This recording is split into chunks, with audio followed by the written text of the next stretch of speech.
জুলাই গণ অভ্যুত্থানে সারা দেশের সকল আহত শিক্ষার্থী জনতাকে চিহ্নিত করে অতি দ্রুত প্রকৃত তালিকা প্রকাশ করতে হবে।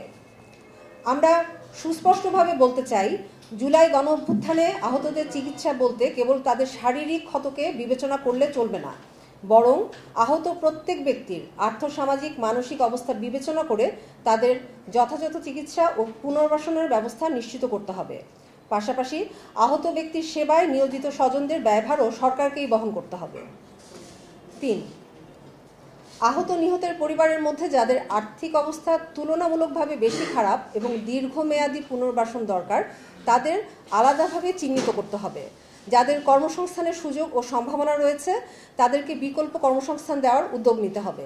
যারা দৃষ্টিশক্তি পুরোপুরি হারিয়ে ফেলেছেন কিংবা চিরস্থায়ীভাবে প্যারালাইজড হয়ে গেছেন, তাদের পরিবারের সদস্যদের কর্মসংস্থানের ব্যবস্থা করতে হবে।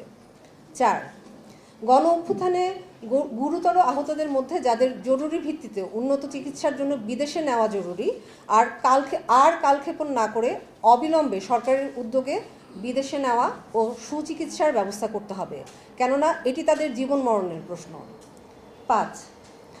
আহতদের তথ্য সংগ্রহে প্রতিটি জেলা কেন্দ্রিক জরুরি তথ্য সংগ্রহ কমিটি গঠন করতে হবে, যারা সারা দেশ থেকে তথ্য সংগ্রহ করবেন। এই কমিটির সদস্য তালিকায় সংশ্লিষ্ট বিষয়ে সর্বজন গ্রহণযোগ্য বিশেষজ্ঞ, প্রশাসনের সংশ্লিষ্ট ব্যক্তিবর্গ এবং শিক্ষার্থী ও সচেতন জনতার অংশগ্রহণ থাকতে হবে। কমিটির সদস্যদের তথ্য সংগ্রহের বিষয়ে সরকারি তহবিলের মাধ্যমে প্রশিক্ষণ প্রদান করতে হবে। ৬. প্রত্যেক আহত রোগীর পরিবারের সঙ্গে ১ থেকে ২ জন শিক্ষার্থী বা নাগরিক স্বেচ্ছাসেবীদের যুক্ত করার উদ্যোগ গ্রহণ করতে হবে, যারা একজন আহত ব্যক্তির দায়িত্ব নেওয়ার পর থেকে পূর্ণাঙ্গভাবে সুস্থ হয়ে ওঠা ও বিকল্প কর্মসংস্থান নিশ্চিত করা পর্যন্ত সম্পূর্ণ প্রক্রিয়ায় পাশে থাকবেন। ৭. করোনাকালীন সময়ের মতো আহতদের সার্বিক চিকিৎসা পরিস্থিতি নিয়ে জনগণের উদ্দেশ্যে ও জবাবদিহিতা নিশ্চিত করতে প্রতি সপ্তাহে আহতদের সার্বিক পরিস্থিতি নিয়ে স্বাস্থ্য ব্রিফ করতে হবে। ৮. আহতদের মধ্যে যাদের আর্থিক অবস্থা শোচনীয় এবং গ্রামে বাড়ি, তাদের দ্রুত ছাড়পত্র দিয়ে কিছুদিন পরপর চেক আপে আসতে না বলে বরং তাদের জন্য বিশেষায়িত আবাসিক চিকিৎসার তত্ত্বাবধানের ব্যবস্থা করতে হবে। যে সমস্ত আহত ব্যক্তিরা বিভিন্ন এনজিও থেকে ঋণ নিয়েছেন তা মওকুফের ব্যবস্থা গ্রহণ করতে হবে। ১০. আহতদের যথাযথ চিকিৎসা নিশ্চিত করতে স্বাস্থ্য মন্ত্রণালয় এবং সমাজ কল্যাণ মন্ত্রণালয়কে সমন্বিতভাবে কাজ করতে হবে। ১১. দলীয় রাজনীতি থেকে বেরিয়ে এসে চিকিৎসকদের পেশাগত নৈতিকতার উপর ভিত্তি করে সেবা প্রদানে সচেষ্ট থাকতে হবে।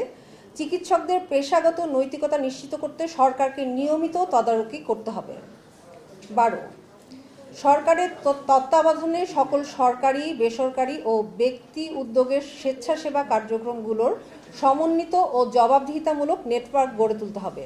সকল ক্ষেত্রে অর্থায়নের স্বচ্ছতা নিশ্চিত করতে হবে। ১৩.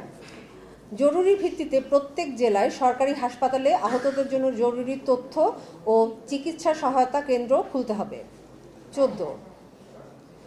অন্তর্বর্তীকালীন সরকারকে বুঝতে হবে আহতদের জন্য প্রতিটা মুহূর্ত জীবন মরণের সমান, তাই সরকারের পক্ষ থেকে হাসপাতালে রোগীদের আনুষ্ঠানিক দেখতে যাওয়া এবং দেখে বেরিয়ে এসে গণমাধ্যমের সামনে আশ্বাস প্রতিশ্রুতি দেওয়ার সময় শেষ। আশ্বাস দিয়ে কালক্ষেপণের নীতি এই মুহূর্তে বর্জন করতে হবে। আহত শিক্ষার্থী জনতার চিকিৎসা ও পুনর্বাসনের দীর্ঘসূত্রিতার অবসান ঘটিয়ে আর একদিনও কালক্ষেপণ না করে সরকারের তৎপরতা দৃশ্যমান করতে হবে। ১৫. জাতীয় পর্যায়ে অভিজ্ঞ ডাক্তারদের টাস্ক ফোর্স গঠন করতে হবে, যারা কেবলমাত্র আহতদের চিকিৎসায় পরামর্শ দেবেন এবং নজরদারি রাখবেন। প্রয়োজনে যুদ্ধ পরিস্থিতিতে কাজ করার অভিজ্ঞতা আছে এমন বিদেশি বা আন্তর্জাতিক খ্যাতিসম্পন্ন চিকিৎসকদের এই টাস্ক ফোর্সে নিয়োগ দেওয়া যেতে পারে। যেমন ডক্টরস উইদাউট বর্ডার্সের চিকিৎসকদের এই টাস্ক ফোর্সে অন্তর্ভুক্ত করার কথা ভাবা যেতে পারে। পরিশেষে আমরা আবারও বলতে চাই, যাদের রক্ত ও আত্মত্যাগের বিনিময়ে আমরা স্বৈরাচার মুক্ত বাংলাদেশ পেয়েছি, তাদের যেন আমরা ভুলে না যাই। জুলাই গণ অভ্যুত্থানে নিহতদের স্মৃতিচারণের পাশাপাশি জরুরি ভিত্তিতে আহতদের সুচিকিৎসা ও পুনর্বাসন নিশ্চিত করা সরকার এবং আমাদের সকলের নাগরিক কর্তব্য। একই সঙ্গে স্বাস্থ্য খাতের সংস্কারের মাধ্যমে অব্যবস্থাপনা দূর করে মানুষের দুর্ভোগ ও হয়রানির অবসান ঘটাতে হবে। স্বাস্থ্য খাত কেন্দ্রিক সকল সিন্ডিকেটের অবসান ঘটিয়ে জনমুখী স্বাস্থ্য খাত গড়ে তোলার উদ্যোগ গ্রহণ করতে হবে। স্বাস্থ্য খাতের কর্মকাণ্ডের স্বচ্ছতা ও জবাবদিহিতা জনগণের কাছে নিশ্চিত করতে হবে। স্বাস্থ্য খাত সংস্কার সহ পুলিশ বাহিনী সহ ও অন্যান্য আইন শৃঙ্খলা রক্ষাকারী বাহিনীর সংস্কার অত্যন্ত জরুরি। কেননা আমরা লক্ষ্য করেছি জুলাই গণ অভ্যুত্থানে শিক্ষার্থী জনতার চোখ, মাথা, বুক, হৃৎপিণ্ড, মেরুদণ্ড সহ প্রাণ হারানোর শঙ্কা তৈরি হয় এমন অঙ্গ লক্ষ্য করে গুলি চালানো হয়েছে। ভবিষ্যতে গণতান্ত্রিক কোনো আন্দোলন দমনে এত বিপুল সংখ্যক প্রাণহানি ও হতাহতের ঘটনা আমরা আর দেখতে চাই না। আমরা সুস্পষ্টভাবে বলতে চাই, জনগণের টাকায় কেনা অস্ত্র জনগণকে হত্যায় ব্যবহার করা যাবে না।